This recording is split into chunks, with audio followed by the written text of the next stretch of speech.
दोस्तों आज हम लोग बात करेंगे एक्सेस ग्रोथ अपॉर्चुनिटीज फंड के बारे में। तो ये एक large and mid cap category का फंड है, यानी कि ये टॉप 250 कंपनीज में इंडिया की अपना मेजर पैसा लगाता है। और आपको एक चीज याद रखनी है, अगर आप large and mid cap fund में पैसा लगाते हैं तो आपका जो रिस्क है वो लार्ज कैप फंड के मुकाबले ज्यादा होता है और एक फ्लेक्सी कैप फंड के मुकाबले कम होता है। इन दोनों फंड्स के बीच में आप मान सकते हैं कि आप रिस्क ले रहे हैं। अब इस फंड की एक खासियत ये भी है कि ये इंडियन इक्विटी के अलावा फॉरेन इक्विटी में भी काफ़ी अच्छा खासा पैसा लगाता है। लगभग 25% के आसपास पैसा ये फॉरेन इक्विटी में भी लगाता है। तो आपको फॉरेन इक्विटी का एक्सपोजर भी इस फंड में पैसा लगाकर मिल जाता है।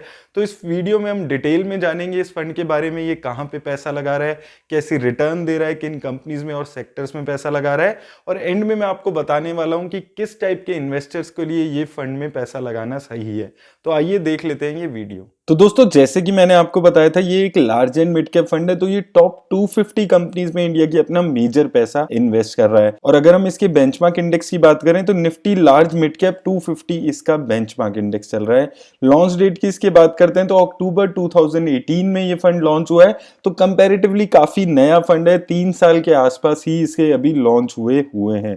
और अगर हम इसके फंड मैनेजर की यहाँ पर बात करते हैं तो मिस्टर जिनेश गोपानी जी इस फंड को मैनेज कर रहे हैं सिंस इंसेप्शन, और उनके साथ मिस्टर हितेश दास जी भी इस फंड को सिंस इंसेप्शन ही हैंडल कर रहे हैं। तो ये एक बहुत ही पॉजिटिव बात है इस फंड के लिए कि जब से ये लॉन्च हुआ है तब से सेम फंड मैनेजर इस फंड के साथ जुड़े हुए हैं। सेम फंड मैनेजर अगर एक फंड के साथ जुड़े होते हैं तो फंड की स्ट्रेटेजी एक जैसी अलाइन रहती है, तो एक इन्वेस्टर के लिए बहुत अच्छी बात रहती है।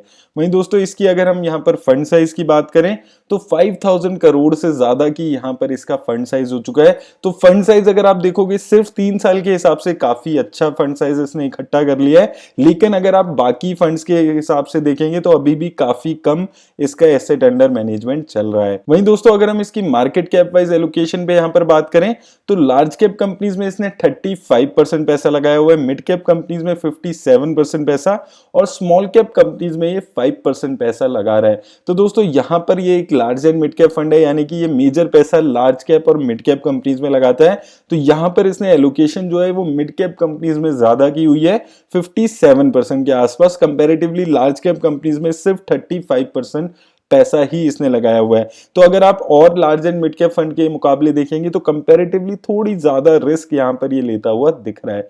वहीं दोस्तों अगर हम इसकी यहाँ पर एक्सपेंस रेशो पे बात करें तो एक्सपेंस रेशो जैसे कि एक्सिस म्यूचुअल फंड हाउस की हमने नॉर्मली भी देखी है, काफी कम रहती है। इस फंड के साथ भी वही है, सिर्फ 0.5% की इसकी एक्सपेंस रेशो है। कैटेगरी एवरेज जो एक्सपेंस रेशो रहती है वो 1% के आसपास की रहती है। तो कैटेगरी एवरेज से काफी कम ये अभी अपने इन्वेस्टर से यहाँ पर चार्ज कर रहा है। तो इन्वेस्टर्स के पॉइंट ऑफ व्यू से बहुत ही पॉजिटिव बात यहाँ पर दिख रही है। वहीं दोस्तों अब अगर हम इसकी एग्जिट लोड पे बात कर लें तो अगर आपने अपना डाला हुआ पैसा 1 साल के अंदर निकाल लिया तो 10% तक पैसे पे आपको कोई एग्जिट लोड नहीं देना होगा। 10% से ज्यादा पैसा अगर आपने 1 साल के अंदर निकाला तो 1% एग्जिट लोड आपको देना होगा।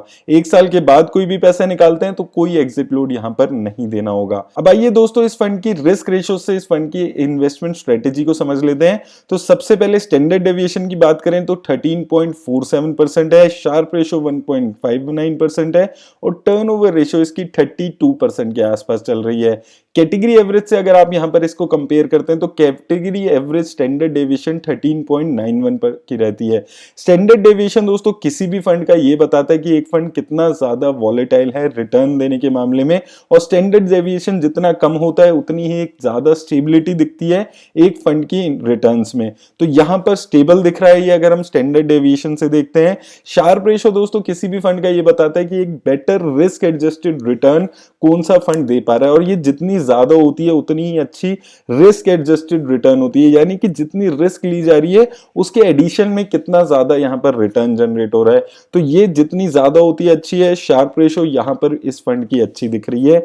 टर्नओवर रेशो दोस्तों किसी भी फंड का ये बताता है कि एक फंड कितना ज्यादा अपनी सिक्योरिटीज में बाय और सेल कर रहा है।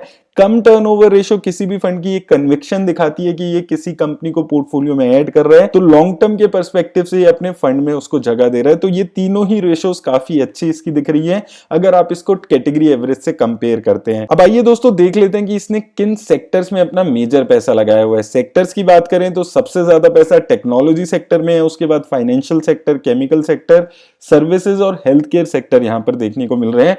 तो ट्रेडिशनली टेक्नोलॉजी और फाइनेंशियल सेक्टर में ये काफी पैसा लगा रहे हैं 40% के आसपास, लेकिन यहां पर केमिकल सेक्टर में भी एक अच्छा खासा एलोकेशन है 17.5%। थोड़ा high risk high growth type का सेक्टर रहता है केमिकल सेक्टर, तो यहां पर काफी ज्यादा एलोकेशन है। उसके बाद आ जाता है सर्विस सेक्टर 10% के आसपास और हेल्थ केयर सेक्टर में भी यहां पर 6% पैसा लगा रहे हैं। अब दोस्तों इस फंड की एक खासियत क्या है कि ये इंडियन कंपनीज के साथ साथ फॉरेन कंपनीज में भी पैसा लगाता है। तो अगर हम इसकी कंपनीज पे पहले बात करें तो सबसे पहले हम इसकी इंडियन कंपनीज पे बात करते हैं। तो सबसे पहले अगर हम इसकी इंडियन कंपनीज में बात करें तो सबसे ज्यादा पैसा इसने टाटा एलेक्सी में लगाया हुआ है 7.54% के आसपास। उसके बाद पीआई इंडस्ट्रीज में इसने 6% के आसपास पैसा है। फिर बजाज फाइनेंस, टोरेंट पावर और निट टेक्नोलॉजीज जैसी कंपनी यहां पर आपको देखने को मिल रही हैं। उसके अलावा astral polytechnic, Sundaram finance, info edge, TT के प्रेस्टीज और चोलामंडलम इन्वेस्टमेंट जैसी कंपनीज यहां पर आपको दिख रही हैं। तो दोस्तों अगर आप इसका टॉप 10 का पोर्टफोलियो देखेंगे तो टॉप 10 के पोर्टफोलियो में सारी इंडियन कंपनीज ही हैं और उन 10 कंपनीज में ये लगभग 50% के आसपास पैसा लगा रहा है। तो इन कंपनीज के चलने ना चलने पे काफी ज्यादा डिपेंड रहेगा कि इसकी रिटर्न्स कैसे आती है। इन कंपनीज को देखेंगे आप तो ग्रोथ ओरिएंटेड कंपनीज है और यहां पर आपको एचडीएफसी बैंक, आईसीआईसी बैंक जैसी कंपनीज नहीं देखने को मिलेगी जो आपको नॉर्मली एक लार्ज एंड मिड कैप या लार्ज कैप फंड्स में देखने को मिलती हैं। तो ये फंड को आपको अगर आप पोर्टफोलियो में ऐड करते हैं तो अच्छी डाइवर्सिफिकेशन आपको मिलती है, क्योंकि ये कंपनीज नॉर्मली आप किसी large and mid cap fund में कम ही देखने को मिलती है। पीआई इंडस्ट्री हो गया, इन्फो एज लिमिटेड हो गया, सुंदरम फाइनेंस, ये सारी कंपनियां high risk high growth return वाली कंपनीज यहां पर ऐड कर रहा है। तो ये एक नॉर्मल ट्रेडिशनल जो large and mid cap fund होता है उससे कंपैरेटिवली ज्यादा रिस्क ले रहा है, क्योंकि ये ट्रेडिशनली जो लार्ज कैप कंपनीज है निफ्टी 50 की उसमें बहुत ज्यादा पैसा लगाते हुए यहां पर टॉप 10 में नहीं दिख रहा है। तो अगर आप इसमें इन्वेस्ट करते हैं आपको ये चीज याद रखनी है कि हालांकि ये 35% पैसा लार्ज कैप में लगा रहे हैं, लेकिन टॉप 10 में कोई बहुत ज्यादा सेफ नाम यहां पर नहीं दिख रहा है। एक बजाज फाइनेंस है जो काफी अच्छा खासा एलोकेशन यहां पर रखता है, लेकिन उसके अलावा इन्फो एज, पाई इंडस्ट्रीज जैसी लार्ज कैप कंपनीज इसने पोर्टफोलियो में रखी हुई हैं, लेकिन ये निफ्टी नेक्स्ट 50 को ज्यादा बिलोंग करती हैं। वहीं दोस्तों ये कंपनी जैसे कि मैंने आपको बताया था ये तो फॉरेन कंपनीज में भी इन्वेस्ट करता है। 23% पैसा ये अपना फॉरेन कंपनीज में लगाता है और 70% के आसपास पैसा इंडियन कंपनीज में लगाता है। तो अगर हम 10 फॉरेन कंपनीज पे यहां पर बात करते हैं तो यहां पर दोस्तों इसने सबसे ज्यादा एलोकेशन माइक्रोसॉफ्ट में किया हुआ है 1.81%। उसके अलावा अल्फाबेट इंक क्लास ए यानी कि गूगल में भी 1.46% है, अमेजॉन में 1.41%, Facebook, United health group, Adobe, उसके अलावा यहाँ पर नेस्ले, पीएनजी और जेपी मॉर्गन चेज जैसी कंपनीज यहां पर देखने को मिल रही हैं।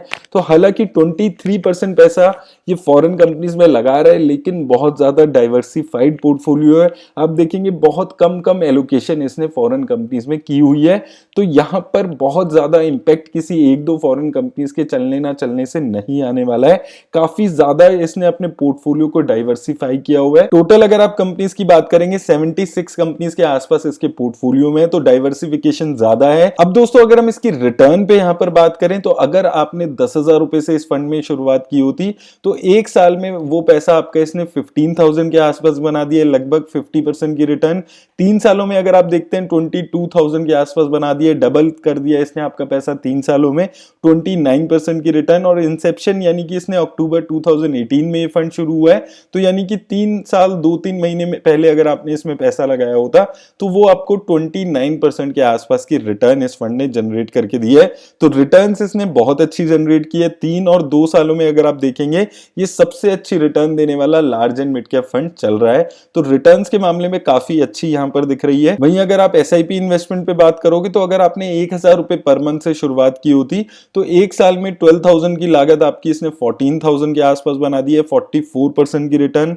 3 सालों में 36,000 की लागत इसने आपकी 62,000 के आसपास बना दी है।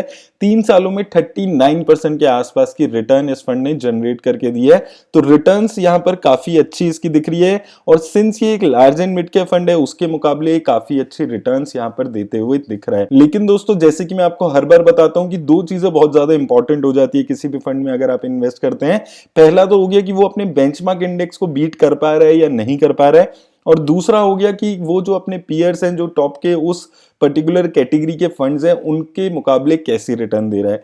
तो सबसे पहले अगर हम इसको बेंचमार्क के यहां पर कंपैरिजन देखते हैं, तो अगर आप 3 सालों में इसकी बेंचमार्क से कंपैरिजन देखेंगे तो इसने अपने बेंचमार्क को बहुत अच्छे मार्जिन से बीट किया है। 3 साल, 2 साल और 1 साल में इसने अपने बेंचमार्क को काफी अच्छे से बीट किया है। 3 सालों में इसके बेंचमार्क ने 21% की रिटर्न दी है, इस फंड ने 30% की रिटर्न दी है। 2 सालों में इसके बेंचमार्क ने 29% की रिटर्न दी है, इस फंड ने 37% की रिटर्न दी है। और अगर आप 1 साल में देखते हैं तो इस फंड ने लगभग 50% के आसपास की रिटर्न आपको जनरेट करके दी है, वहीं इसके बेंचमार्क ने सिर्फ 38% की ही रिटर्न दी है।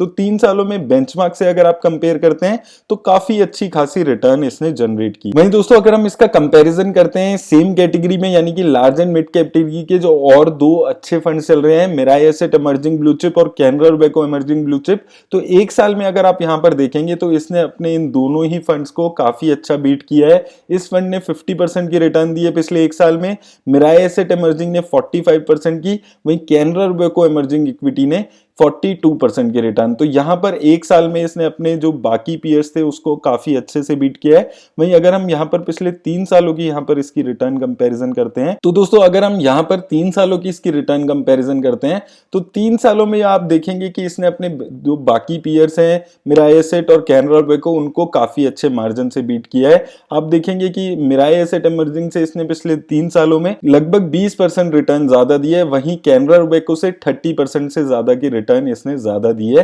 तो काफी अच्छी रिटर्न्स यहां पर इसकी दिख रही हैं। लेकिन दोस्तों, अब एंड में मैं आपको यही बोलूंगा कि अगर आप थोड़ा कंपैरेटिवली हाई रिस्क लेने वाले इन्वेस्टर हैं तो आप एक्सेस ग्रोथ अपॉर्चुनिटीज फंड में इन्वेस्ट करें, क्योंकि मिराई एसेट इमर्जिंग और कैनरा रोबेको ब्लू चिप ये कंपैरेटिवली कम रिस्क ले रहे हैं अगर आप इसको एक्सेस ग्रोथ अपॉर्चुनिटीज से कंपेयर करते हैं। तो वो चीज में ध्यान में रखते हुए ही आप एक्सेस ग्रोथ अपॉर्चुनिटीज जैसे फंड में इन्वेस्ट करें, क्योंकि रिसेंट में इसने जोमेटो और जो बाकी आईपीओ आए हैं उसमें भी काफी पैसा इन्वेस्ट किया है। तो आप इन चीज को ध्यान में रख के इन्वेस्ट करें, ये कंपैरेटिवली थोड़ा ज्यादा रिस्क लेने वाला फंड यहां पर नजर आता है। और दोस्तों, अगर आपको भी टिकट टिप के थ्रू ऐसे कंपैरिजन करना है तो लिंक आपको डिस्क्रिप्शन में मिल जाएगा। डीमेट अकाउंट नहीं खुलवाया है तो लिंक आपको डिस्क्रिप्शन में मिल जाएगा। वीडियो अच्छी लगी हो तो इसे लाइक और शेयर जरूर कर दें, और कभी भी किसी भी कंपनी में किसी भी फंड में इन्वेस्ट करने से पहले अपने फाइनेंशियल एडवाइजर से बात करके ही इन्वेस्ट करें। धन्यवाद।